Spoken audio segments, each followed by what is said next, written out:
Chapter 37, Barcelona. "Nice shoes," Arjun said to me. "Thank you," I replied. I was looking proudly at my shoes. My first real shoes in 2 years and 10 months since my stroke. No hiking boots with the bracer on my foot, no sneakers, but leather shoes with a slightly high heel. I was extra proud of that heel. Like many women, I love to look tall, and I was fed up with always walking around in my sneakers. For almost 3 years, I had been diligently exercising my left ankle since I had no control over it and it moved around at random. Finally, this past year, I got to a point where I could control it to some extent and allowed myself to wear real shoes. Wearing those higher heels, I must have been above 1.8 meters tall. What's the fuss, you may ask? I don't know. Perhaps vanity. We were headed to a dinner for the participants of a 3-day course we were attending in Barcelona. It was held by Dr. Robert Milio, one of the specialists on childhood developmental disorders in the US.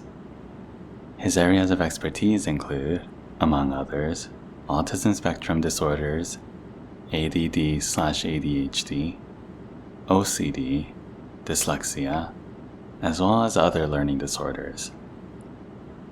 As a clinician for 25 years, university professor, brain researcher, and best-selling author, his research led to the creation of Brain Balance Achievement Centers.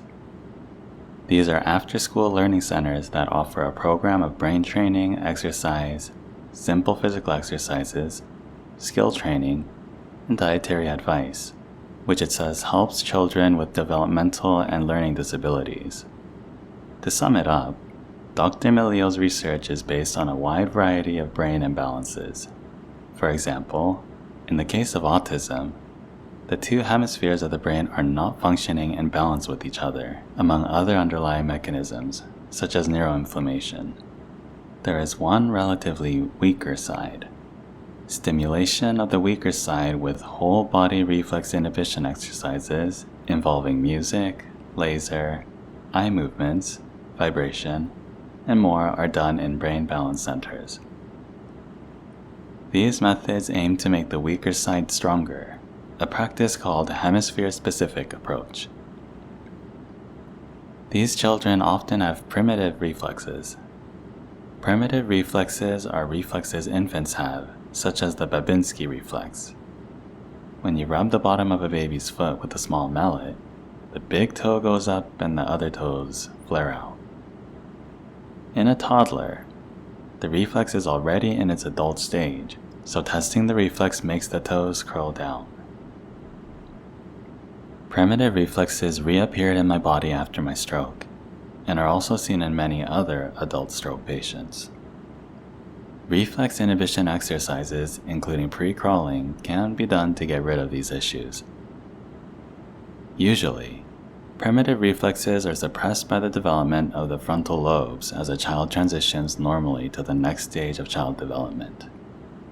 Researchers at Harvard have recently done a study on this topic, which produced some remarkably positive results in the children that took part. "How long have you known Dr. Milio?" I asked Arjun while we were waiting for the lecture to start. "I've known Rob about 18 to 19 years, he said. "What's up with his tattoos?" I asked curiously. Arjun replied, "Oh, Rob has tattoos on both arms. Around the shoulder, there are the cell layers of the neocortex of the pyramidal cells that send signals to the hand. He also has depictions of different skulls indicating the evolution of humankind," Arjun replied, grinning. Milio wore a long-sleeved dress shirt and vest without a jacket, and I saw tattoos above his wrists. He also wore bracelets and rings. I could see he was a rebel, like me. The room was filled with doctors, functional neurologists, and 1 or 2 people like me who had no medical background. I loved the lecture. I sat with eyes wide open, soaking it all in like a sponge. Other speakers talked about low-level laser usage and how virtual reality games may assist hemisphere-specific treatment. I have to admit though, we primarily went to Barcelona because of the laser therapy. It was known that transcranial lower-level laser, light therapy, had a positive effect on brain injury. I have an idea, I said to Arjun. Why don't we set up a brain rehab center with all the cutting-edge machines required to stimulate the weak side? His face lit up as he thought about it for a minute. I like your idea. I love it, in fact. But first, we need to get a response from the investors. We sought out investors when we decided to launch Brain Rehab, so we could engage on a full-time basis in making videos about the nature of the brain, therapy, treatment for brain injuries, and recovery protocols. But we hadn't received any answers from the investors we approached. We knew there was a need for an online portal for stroke survivors, and received a large number of responses from the announcement of the online program and the follow-up lecture we gave. We heard from people who were frustrated that there were no resources for those who were 6 months post-stroke, no rehab facilities, and no online guidance or encouragement. Arjun and I both felt compelled to help those millions of stroke survivors and brain-injured persons get answers to their questions about recovery. Throughout our weekend in Barcelona, we thought about the Brain Rehab centers, made lists of the equipment we would need, and then added some additional text to the business plan we had written. Brain Rehab centers. The Brain Rehab centers will support patients who want additional cutting-edge treatments and paid personal assistance. The training centers offer state-of-the-art technological therapies including light, sound, vibration, laser, virtual reality, physical strength conditioning, timing, and coordination therapy. All these can help stroke survivors recover further. In the Brain Rehab centers, we will make use of laser devices, interactive metronome systems for timing and rhythmicity, Dynavision D2 coordination trainer, virtual reality training, vestibular training and integration gyroscope systems such as medical gyrostims, VNG eye coordination measurement system, head-eye vestibular training protocols, CAPS, balance and fall risk assessment systems from vestibular technology, eye and coordination training systems like the NSI system, and QEEG, which provides live functionality pictures of the brain. Now we wait and see what they say, said Arjun. We both felt that we were onto something big. It had begun a year earlier when I messaged Arjun from Mexico City to tell him that using the pre-crawling exercises had created a significant improvement in my spasticity. Now here we were, a year later, planning to develop a Brain Rehab center. There are so many interconnected issues that go unaddressed and so many unanswered questions in current rehabilitation practices and methods.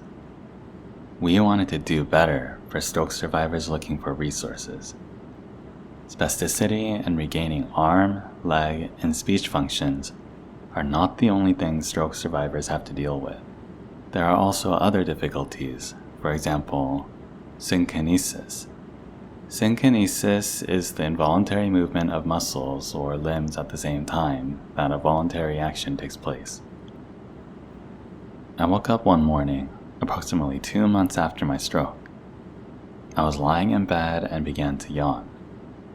As I looked at my left hand, I couldn't believe what I saw. My fingers were straight.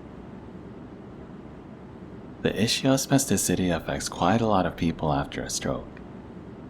For me, it was so bad that my fingers were clutched and rigid all the time. That's why I was so surprised to see my fingers outstretched and straight.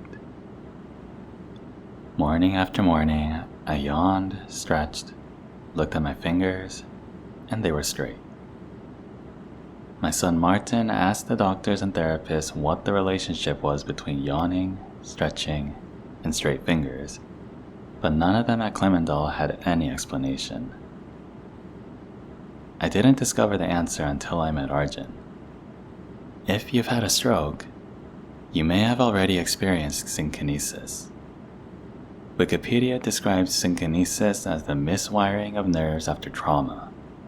This is manifested through involuntary muscular movements accompanying voluntary movements. For example, voluntary smiling will induce an involuntary contraction of the eye muscles, causing the eyes to squint at the same time. In my case, coughing or sneezing caused my left arm and hand to make an involuntary movement. It is sometimes seen in children who move their tongue or jaw or grimace while drawing or practicing their writing. Either miswiring of the brain or immature developmental maturation usually lies at the root of these cases.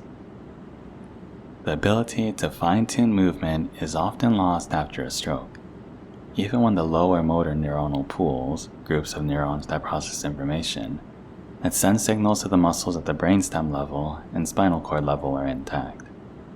However, when connections from the cortex are lost, the tracts, bundled nerve fibers of the central nervous system, begin to degenerate.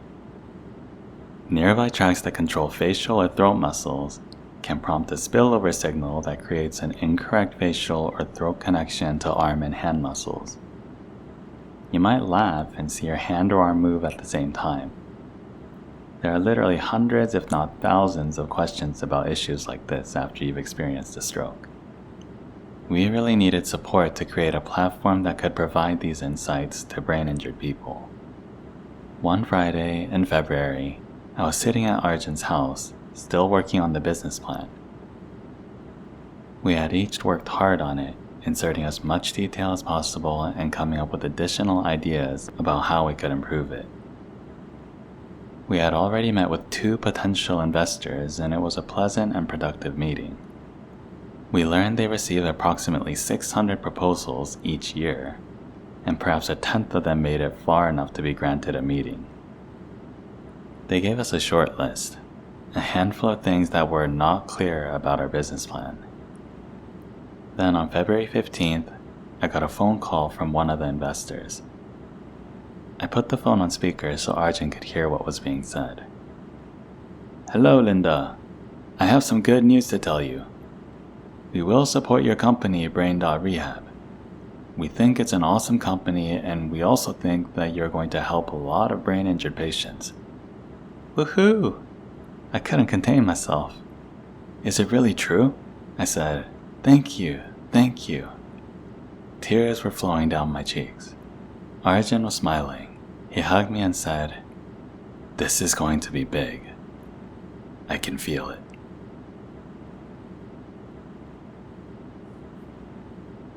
Chapter 38. Main subject ignored. Is this how it's going to be? I thought while observing the 2 guys sitting opposite me. These 2 fellows plainly ignored me. I sat with Arjun at a large table in a meeting room at their offices. Their company made individual adjustments to wheelchairs, hand braces, foot braces, and the like. We went to this company to see if it was possible to make a real cast that I could use while doing the CINT training. This way, I could circumnavigate breaking my good arm, the very thing that Arjun was absolutely opposed to. Chapter 22. Arjun properly introduced me with, "Linda has had a major stroke. She cannot talk properly yet, but her thinking speed is beyond average." He continued, "We're here because we want to get a real cast for her right arm." Then he went on to explain about CIMT, why I wanted a real cast, and the cast characteristics. I needed to be able to sleep with it as well as get it off in case of emergency without having to use my left arm. Arjun got their full attention for the next hour. We both came here for business, but they hardly looked at me at all. For me, our first business meeting was unfolding into a disaster. The few times I tried to say something while Arjun attempted to turn their attention to me, they barely looked at me. After the meeting, I was annoyed. It took me half a day to sort out my thoughts on the whole thing. Then I sent a message to Arjun. I think this business meeting sucked, and I think you know why. He wrote, because they ignored you. Yes, I replied. Look, he answered, we don't have to work with them to make your cast. Let's formulate it this way. We don't have to work with anybody that ignores you. I agreed. Before my stroke, I ran my own business for 15 years. Everyone listened to me. I certainly wasn't ignored. I started wondering how other stroke survivors viewed this. Maybe a bank manager or CEO of a big company experienced the same thing. Being ignored because you can't talk that well, even though nothing is wrong with your intelligence. To all of you business people who can speak normally, just listen, will you?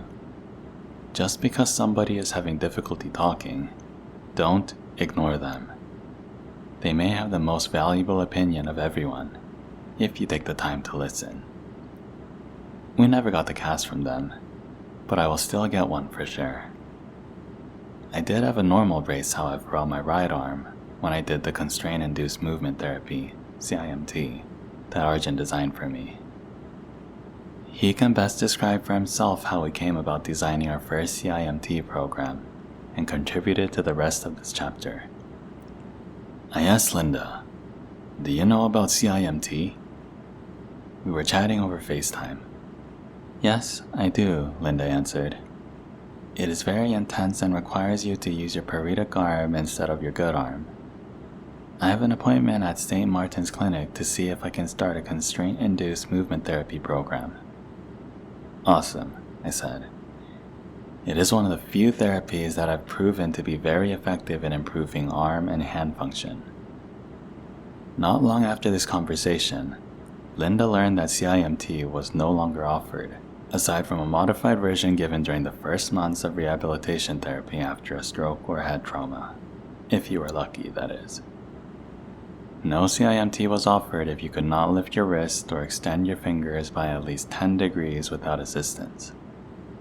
Instead of accepting the situation, Linda began to search for it herself since CINT had been proven to be effective after moderate and severe strokes, even years after the event. Linda's stroke happened 1.5 years before she asked me this question. It turned out that, in the whole country, intense CINT was still provided for children, but not adults once they were out of their first rehabilitation period. To put it mildly, we were both amazed and shocked by this. Why would they not provide a therapy that is proven effective? We will probably never know what the real reason is, but it might be because it would require a large number of additional staff members, thus costing more money. It's also very time-consuming and demands high levels of motivation, an essential part of CINT. Not willing to settle with this lack of availability problem, we decided to construct our own version of this successful therapy, with a twist. This time, it should be possible to do constraint-induced movement therapy in the patient's home environment. We had to make it accessible for anyone that did not have access to CINT for one reason or another, but was willing to put in a lot of work on their own or with the aid of a spouse or therapist. Looking through all the scientific studies done with constraint-induced movement therapy sparked a new idea as well. Why not make CINT even more effective by adding a priming protocol to enhance the impact of hours spent training? Many activities can be done to accomplish this, including mentally visualizing the movements, improving the temperature at the paretic arm to speed up nerve signaling and feedback to the brain, and electrically stimulating the muscles to help movement and feedback. These ideas could also include neurofeedback and specific hypnotherapy, which also showed beneficial effects in a variety of cases. This conversation is where the excerpt you're reading began. In the following paragraphs, I will tell you more about CINT, how it started, where the idea comes from, what you can expect from it, the basic construction of the therapy, and how much effort and motivation it takes. Edward Taub introduced constraint-induced therapy in 1980 after studying monkeys, see Chapter 18, and later humans with paralysis after a stroke. He observed that even after a severe damage of a stroke, there is capacity left to recover function. He also observed that there is one big problem. After a stroke, you start relying more and more on the good arm, or any other body part for that matter. This leads to the so-called learned non-use of the affected limb. How does this work? As you are probably aware, there is a connection between the right and left hemispheres of your brain. This bridge is called the corpus callosum. When engaging in right arm activity, which gets its information and control from the left hemisphere, signals are sent to the opposite half of the brain, the right hemisphere. This signal is to inhibit, dampen, or stop activity in the arm control parts of the right half of the brain, and it ensures that the right arm can perform optimally and all brain control is super focused. However, there is one significant problem when you're dealing with the effects of a stroke on these areas. The function is already lost or compromised. Thus, using the properly functioning side further decreases the capacity for activity in the paretic limb. This phenomena is what Taub called learned non-use of the arm affected by stroke or brain injury. The good news is that although stroke or brain injury can wipe out whole areas of your brain, research shows that often many neurons and supportive cells, glial cells, are still alive but dormant after the shock caused by a stroke or brain injury. Usually, there are still some tracks available to the arm, and the repair of damage through neuroplasticity that we have talked about before, see Chapter 35, can take place. Also, there is a lot of redundancy in the brain, which means that there are networks and connections that have a similar function and can still be activated, even if they have not been used or did not function effectively before. Taub's solution was drastic, yet simple in execution. You have to unlearn non-use by restraining the good, still functional arm or leg. Hence the name Constraint-induced therapy. We designed a therapy where, for 2 or 3 weeks at a time, the good, functional, arm and hand were constrained for 8 to 10 hours a day. This forced the non-functioning arm to become more active again in tiny, incremental steps, much like a child when it learns to use his or her arm purposefully and in more complex ways. This is how the idea of CINT began. The idea of constraining the good arm originated even earlier. Sarah Towers described previous experiments, 1940, where a similar process was already being used on monkeys. Interestingly enough, like with many other pioneers, Edward Taub was initially ridiculed. He was even banned from progressing with his scientific studies. Now, however, he is seen as a pioneer in stroke recovery and celebrated among his colleagues. So, how does CIMT work in practice? When CIMT began in the 1980s, the protocol was to restrain the good arm for 8 to 10 hours a day for the duration of 2 or 3 weeks.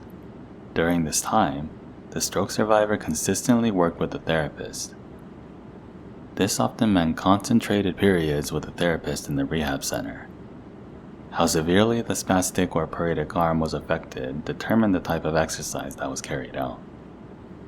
Exercises could range from picking up a softball, if possible, to flipping over a wooden block that would gradually become more difficult. Later, the practice of CIMT became more varied in the duration of constraint. For example, in some facilities, the constraint time would be 3 hours a day and extend over a somewhat longer time period. More often than not, this is dictated by the therapist's availability. The presence of the therapist is required for obvious reasons. In the initial period after a stroke, just getting up and walking unaided can cause significant problems. Dexterity, or the ability to do anything with the affected hand and arm, is often absent at the start. Another perhaps even more critical aspect is the motivation part. The person helping you plays a big role in keeping you motivated enough to bounce back after the many moments of frustration. In most rehabilitation facilities, you would not be a candidate if you had a major stroke and are unable to lift the fingers or wrist to 10 degrees unaided, like in Linda's case. However, we know that even if much more work needs to be done to get results when not being able to perform the action previously described, and that perhaps the initial results may not be so great, constraint-induced movement therapy is still one of the best ways to get function back. The CINT we constructed for the home environment is aimed at all levels of impairment. This means that the set of exercises will differ from person to person depending on the severity of the stroke or brain injury. Another important aspect is the type of skill set that the person partaking in CIMT wants to acquire. At this point, you probably realize that constraint-induced movement therapy is hard work. What I have not told you yet is that for your brain to use its capacity to change in the right way, you have to be very specific and purposeful in what you're doing. More importantly, every tiny movement needs to be repeated hundreds of times a day to obtain any result. Do not worry at this point if it seems like it's an impossible task both mentally and physically. That is precisely why this therapy came about. On to the next obstacle. Performing CIMT training in your home means that there will not be a trained therapist present to aid you, just the people in your surroundings or you by yourself. Again, do not be afraid or give up at this point. This explanation is written with the knowledge that CIMT home therapy is tough but possible, and it gives excellent results. One of the reasons why Brain.Rehab came about, see chapter 28, is to do exactly this. Go over the whole process step by step and try to tackle any objections or obstacles you may have. We also provide training videos and instructions so there won't be any doubt about what to do. And yes, even the motivational part will be covered to some extent. The major advantage of a CIMT rehabilitation protocol you can do at home is that it is extremely flexible and adaptable to your specific situation, not a generic CIMT program, and it gives access to exclusive, high-cost training methods that would not normally be readily available. Another important factor is that you can do CIMT home training more often. In the literature, we see cases and studies performed in a one-time situation, not repetitively. Again, this is most likely due to the time-restricted availability of therapists, and cost factors drive the decision in most cases. In our opinion, having the possibility to go through several rounds of CIMT for a period of years can make more progress attainable than what would typically be achieved. It also prevents the type of decline in any regained function that is often seen when the initial rehabilitation period is finished. What can you expect from CIMT home training, other than knowing that it will be challenging and hard work?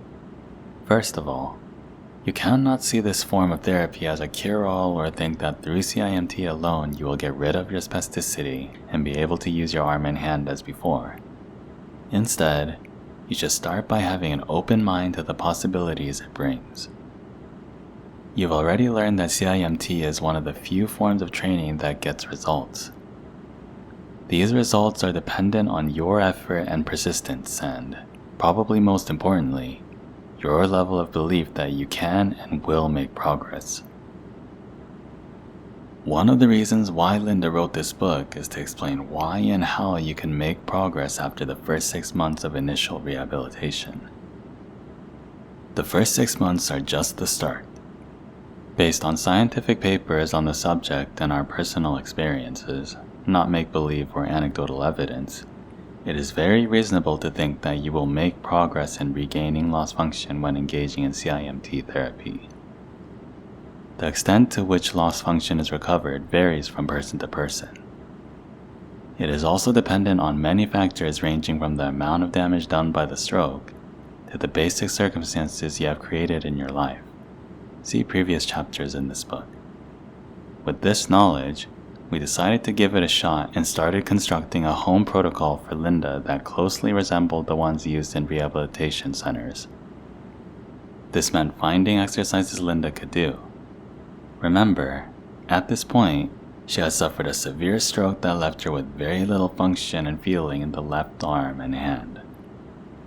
The exercises included scooping rice with a big spoon or cup, which she luckily could hold when placed in her left hand, putting domino pieces on their side, and tracing big drawings with her hand and fingers, to name a few. We began by instructing her family on what constraint-induced movement therapy would involve and how demanding it would be for them as well. For example, regarding going to the bathroom, getting the brace on and off, the frustration that would most likely result when no visible progress was being made, and what to do if nobody was home. Luckily, everyone was very motivated to help Linda out. She would do the CINT home program for 2 weeks straight with a minimum of 8 hours constraint of her good right arm. With this, Linda was double challenged because she used to be left-handed. Let me explain. She is one of the few people that also had her dominant language center in the right hemisphere. Therefore, Linda developed aphasia in the left side that she was unable to use adequately. So, how did the newly constructed CINT home program work out for Linda? As well as could be expected, Linda was able to do most of the work herself, and she figured out ways to overcome the times when her good arm was needed. She would do her speech therapy and preparation protocol before the CINT and then get going. She was, of course, extra tired in the beginning, but the adrenaline surge from knowing that she was going to take a new step in her recovery kept her going. After the first 5 or 6 days, she hit rock bottom and was exhausted by the repetitive exercises and the apparent lack of progress. Many of the exercises that we devised were, simply put, extremely difficult. But Linda pulled through and began to notice improvements such as being able to use her entire left arm more efficiently while driving. As the feeling on the weak side continued to improve, she reported at the end of the 2 weeks that it was like having a left arm again. Objectively, it was very clear that Linda had regained not only improved feeling, but also somewhat better and more refined control over her left arm and shoulder. Linda had made another significant step in regaining lost function, and this was only the first of many CINT home sessions that she has planned. Later, she would specifically focus the CINT on her wrist and hand. Another big challenge because control of the hand is the most tricky to improve after a stroke of the motor cortex. Part of Linda's success during this first round of constraint-induced movement therapy was due to the fact that this therapy was not the only thing we were doing. Linda had already made significant lifestyle changes to support optimal brain recovery and function. See previous chapters. She also used additional techniques to improve feedback to and from the brain. This is what we call the priming part. This involved, for example, practicing the activities that she was going to do during the CINT in her head, as well as warming up the hand, arm, and shoulder to increase nerve conduction speed from the arm to the brain. All these factors came together to support Linda's success using CINT.